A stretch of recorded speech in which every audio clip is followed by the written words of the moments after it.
بیچاری کئی روز سے دم توڑ رہی ہے، ڈر ہے خبر بد نہ میرے منہ سے نکل جائے۔ تقدیر تو مبرم نظر آتی ہے ولیکن پیران کلیسا کی دعا ہے کہ یہ ٹل جائے۔ تو پہلی بات میری ختم ہوئی، عالمی نظام خلافت دنیا کی تقدیر مبرم ہے، ہو کر رہے گی، اس میں کسی صاحب ایمان کو کوئی شک، کوئی شبہ، کوئی ریب نہیں ہونا چاہیے۔ البتہ اس کا اب دوسرا پہلو کیا ہے، اس کا آغاز کہاں سے ہوگا؟ پہلی بات تو یہ، ہمارے بعض لوگوں کے ذہنوں میں، سادہ دل لوگ وہ سمجھتے ہیں کہ پوری دنیا میں ایک ہی دفعہ آ جانی چاہیے۔ یہ کوئی علاقائی خلافت تو نہیں ہو سکتی، خلافت تو عالمی ہوتی ہے۔ ان سے میں کہتا ہوں، عالمی خلافت کب تھی جناب؟ یہ تو نہ خلافت راشدہ میں عالمی تھی، کیا ہندوستان شامل تھا اس میں؟ کیا چین شامل تھا؟ کیا یورپ شامل تھا؟ اور پھر جو خلافت کے نام سے جو ملوکیت چلی ہے، وہ بھی صرف آپ دور بنو امیہ میں کہہ سکتے ہیں کہ وہ پورا عالم اسلام کم سے کم اس کے تحت تھا۔ بعد میں خلافت عباس، بنو عباس میں، اور فاطمیین کی خلافت میں، اور آل عثمان جو ہیں آٹومان ٹرکس کی خلافت میں ٹکڑے تھے، حصے بکھرے تھے، کوئی مانتا تھا، کوئی نہیں مانتا تھا۔ اور سب سے بڑی بات یہ، اگر ایک دم پوری دنیا پر خلافت قائم ہو سکتی تو حضور کے دست مبارک سے ہوتی، لیکن نہیں ہوئی۔ نتیجہ کیا نکلا؟ ایک ملک میں حضور نے قائم کر دی، جزیرہ نما عرب، یہاں خلافت قائم ہو گئی، حضور خلیفہ ہے۔ اس کے بعد آپ کے خلفائے راشدین نے پھر اس کو وسعت دی، شرقاً غرباً شمالاً۔ 3 کالمز نکلے ہیں فوجوں کے، صحابہ کرام کے، 3 کالمز، ایک ایسٹ ورڈ، ایک ویسٹ ورڈ، ایک نارتھ ورڈ۔ ایک عراق کو فتح کرتے ہوئے ایران میں پہنچ گیا، خراسان تک چلا گیا۔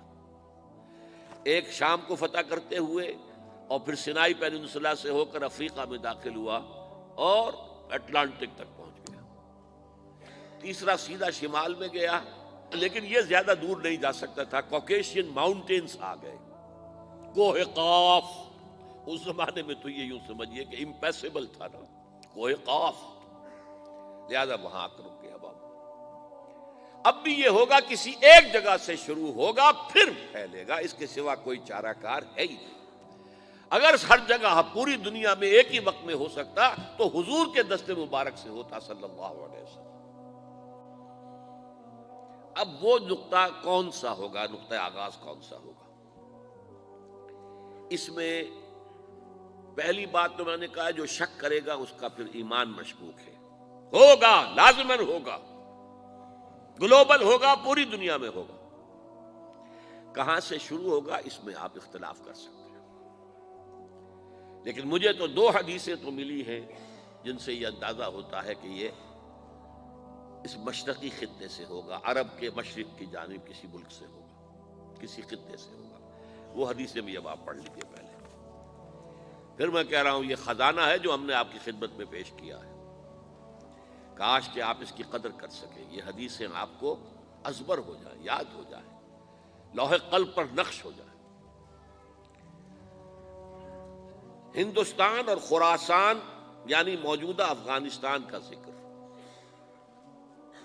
ابن ماجہ کی روایت ہے، عن عبداللہ ابن الحارث رضی اللہ تعالی عنہ قال رسول اللہ صلی اللہ علیہ وسلم یخرج ناس من المشرق یؤتئون للمہدی یعنی سلطانہ، یعنی سلطانہ، دونوں طرح سے پڑھ سکتے ہیں۔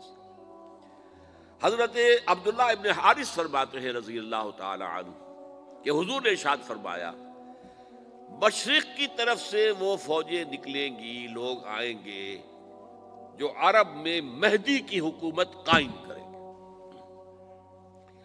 یہ مہدی کون ہوں گے اس کا ذکر میں ذرا بعد میں کروں گا، لیکن نوٹ کر لیجئے کہ مہدی سے پہلے لازماً کسی مشرقی علاقے کے اندر وہ نظام قائم ہو چکے گا، تب وہاں سے فوجیں آئیں گی نا۔ یہ مشرق کون سا ہے؟ عرب کے مشرق میں آپ چلیے، ایران بھی آ جائے گا، افغانستان بھی ہے، پاکستان بھی ہے، اور اگر اسے اور توسیع دیں تو ہندوستان بھی ہے۔ یہ ہے عرب کا مشرق، اس سے فوجیں جائیں گی۔ اس کا کیا مطلب ہے کہ اس میں سے کسی جگہ پر نظام خلافت پہلے قائم ہو جائے گا، تاکہ وہاں سے فوجیں جائیں گی جو جزیرہ نما عرب میں حضرت مہدی کی حکومت کو قائم کریں گی۔ اب دوسری حدیث سنیے، یہ سنن ابن ماجہ کی حدیث تھی جو میں نے آپ کو سنائی، آپ نے پڑھی۔ دوسری، عن ابی ہریرہ رضی اللہ تعالی عنہ،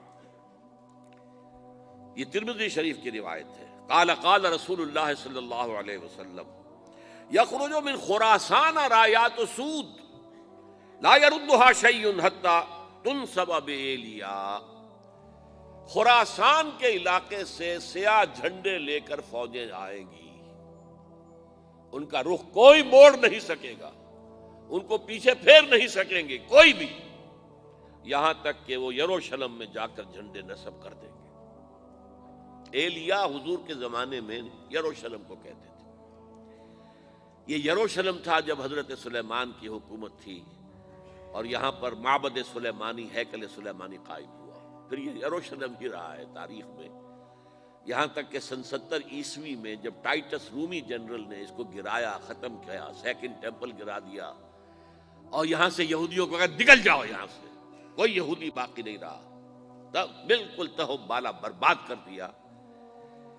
اس کے کوئی 150 سال بعد ہیڈریان، رومن ایمپرر ہیڈریان، اس نے پھر دوبارہ آباد کیا اس شہر کو۔ 150 سال تک یہ بالکل بنجر اور بالکل غیر آباد پڑا تھا۔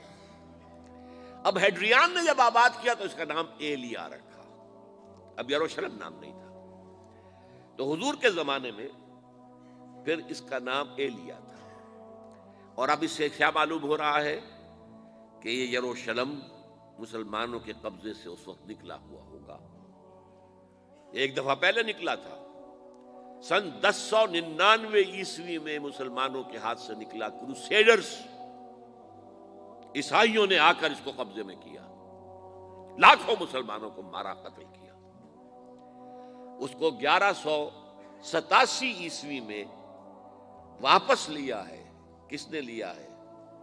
صلاح الدین ایوبی، کرد، عرب کھوکھلے ہو چکے تھے، عربوں نے کھویا، واپس نہیں لے سکے، بہت حکومت کر چکے تھے، 400-500 برس کی حکومت کر کے، اور ان کے عیش اور ان کے آرام، اب ان میں جان نہیں تھی کہ وہ واپس لے سکے۔ واپس لینے والا گرم کرد خون تھا، صلاح الدین ایوبی۔ تو گویا کہ اب آپ سمجھئے کہ 88 برس تک عیسائیوں کا قبضہ رہا یروشلم پر۔ اب 1967 میں یہودیوں نے قبضہ کیا ہے، اور اب 38 برس تو ہو گئے، 88 نہیں تو 38 برس تو ہو گئے، لیکن وہ دور آئے گا کہ اب پھر لیں گے، لینے والے عرب بھی نہیں ہوں گے، خراسان کے علاقے سے فوجیں آئیں گی۔ یہ خراسان کیا تھا؟ ایلیا تو میں نے آپ کو بتا دیا، یروشلم کا نام ہے۔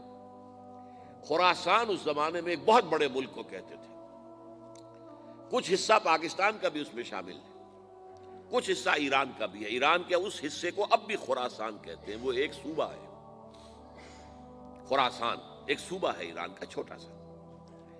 پاکستان میں خاص طور پر یہ جو علاقہ مالا کنڈ ایجنسی کہلاتی ہے، اس سے اوپر جتنا علاقہ ہے، اور یہ جو واخان کی ایک پٹی آتی ہے اوپر، واخان افغانستان کی ایک پٹی سی دم سی چلی آتی ہے جو جا کر چائنا کی سرحد سے مل جاتی ہے، یہاں سے لے کے یہاں تک یہ جو مالا کنڈ کا وہ درہ ہے اور پہاڑ ہے، یہ بھی خراسان کا حصہ ہے۔